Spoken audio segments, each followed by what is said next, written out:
It's a daunting question. How do you define read? And I'm only taking 10 minutes, and I'm going to read these remarks so I stay within those 10 minutes. I concede I'm not an academician. I'm not even sure I'm an intellectual. So I don't have a studied response to a question like, what's the value of a liberal arts education? But my impression is that the stock answer about the value of studying the humanities is something like, it teaches you how to think. But I think that's a little too pat for Reed College. First, it's too simplistic. Most of us were thinking before we came to Reed, perhaps not well or systematically, but many of us were pretty darn impressed with ourselves when we first arrived here. Second, the summary is terribly optimistic and naive. Teach you how to think, as if there were only one way to think. My lasting impression of Reed is that it helped me to decide how I would go about thinking, how I would make choices among the many complications and limitations that plague the thought process, and arrive at an acceptable workout that would help me make a useful contribution with my life. The humanities at Reed were not an exposure to the great books for their civilizing influence, or because they hold timeless truths.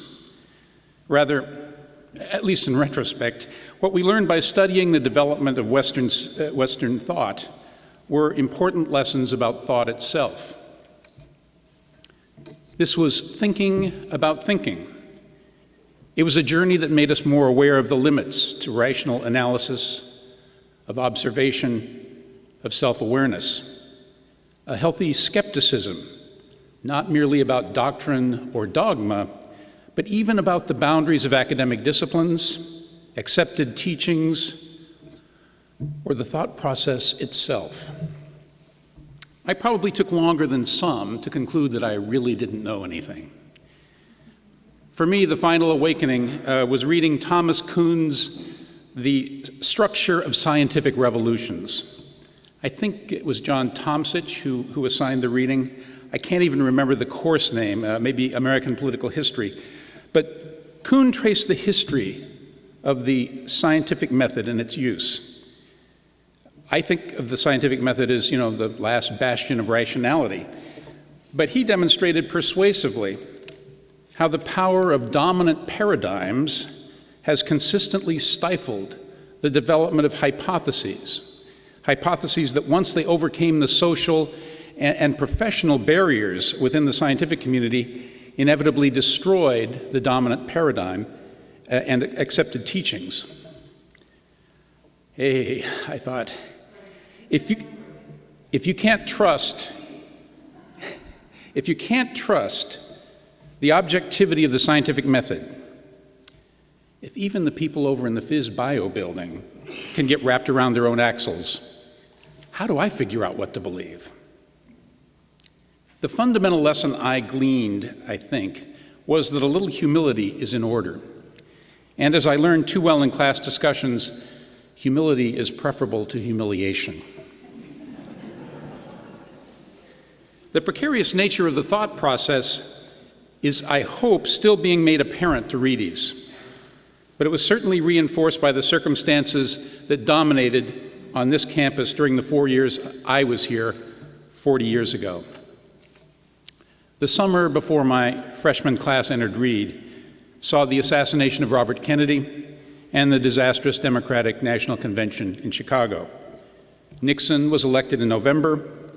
In December, the Black Student Union occupied President Victor Rosenblum's office in Elliott Hall and stayed there, as some in the faculty called on Rosenblum to bring in the police to remove them.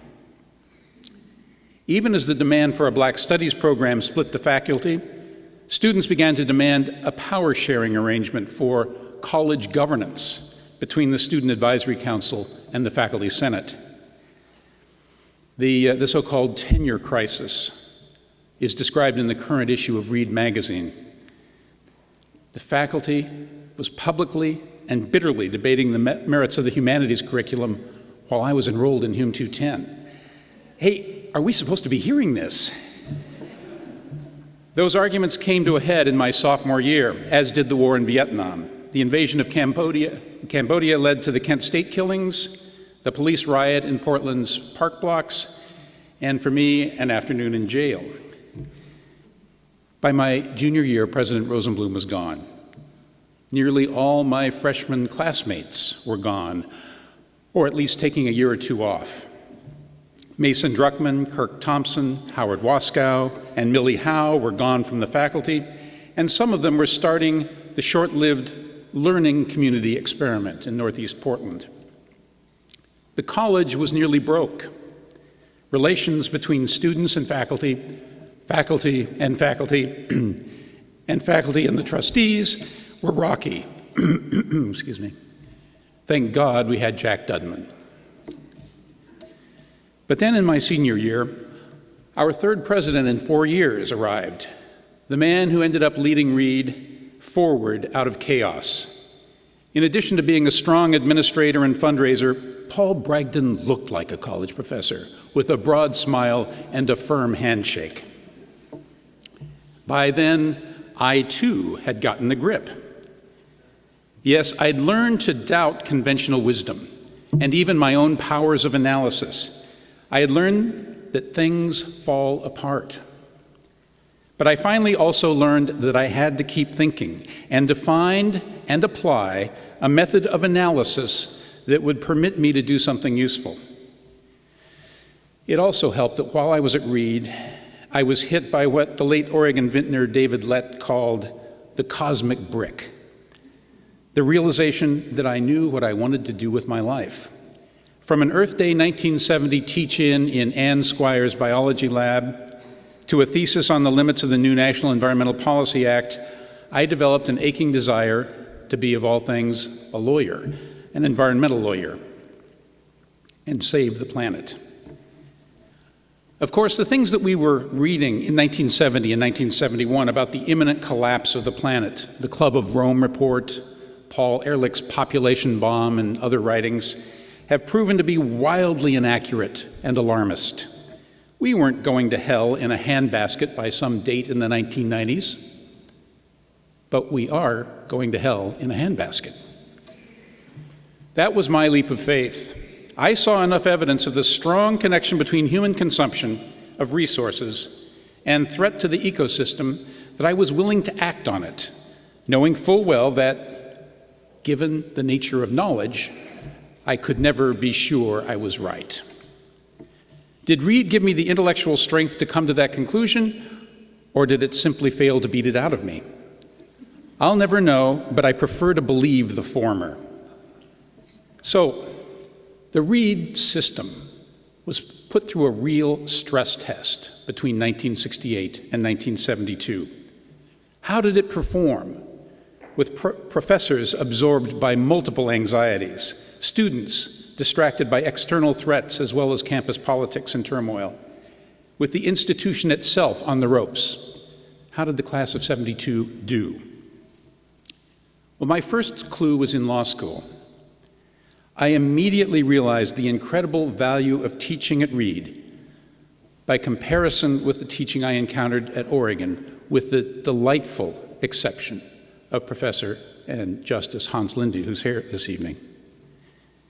Then there was my first boss, Henry Richmond, then a staff attorney at the Oregon Student Public Interest Research Group. He was at least 8 years older than me. He'd been at Berkeley during the free speech days. He had founded Osberg, and he was an environmental lawyer, so I thought he was a god. But he was impressed with me because I'd graduated from Reed College. In the 35 years since then, I've spent those years in developing and implementing Oregon's unique system of land use planning, but I've seldom stopped to think about the relationship between what I'm doing and what I learned or unlearned at Reed. But I have witnessed again and again the apparent power of the credential, BA, Reed College, 1972, with a bit of wonderment. And yet I've also found to my delight the reliability of that credential when working with colleagues whose work I respected before I discovered that we shared an alma mater. Something happens here. Something hard, and perhaps for some like me, something painful. But that constructive self-doubt, that humility about our own conclusions, and the understanding that those conclusions need to be constantly questioned in order to strengthen them, that is a powerful tool that Reed gave me that I carry with me today.